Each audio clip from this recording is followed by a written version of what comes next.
Live at 5, more fire station funding could be headed to Georgia, making sure that first responders have the best equipment and training when your family needs it the most. But as Atlanta News First Abby Casores reports, there's one more hurdle ahead.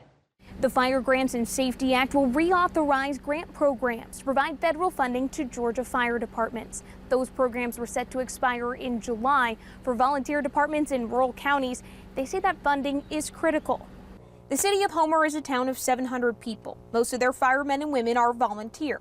Still sell chicken plates to provide funds for our department here. Gary Clark, Georgia State Firefighter Association president, still volunteers here in Homer. He says their department needs a new truck. This one is more than 20 years old. 5 years ago, a new truck would cost $700,000. Now it's $1.2 million.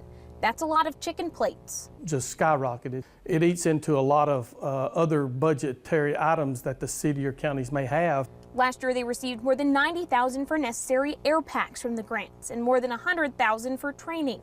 The bill extends the Assistance to Firefighters grant for equipment, protective gear, and emergency vehicles, and the Fire Prevention and Safety grant to hire and retain firefighters and pay for training. So without those fundings, a small rural town like Homer, Georgia, with a small budget can afford needed equipment to keep our firefighters safe. Senator John Ossoff celebrating the passage of the bill and looking in the long run to expand and strengthen the program in the future. There's no worse nightmare for any family than waking up, smelling smoke, calling 911. Maybe you got a child in the house, but there aren't the resources to come and rescue your family. The bill heads to the president's desk for his signature. In Homer, I'm Abby Casores.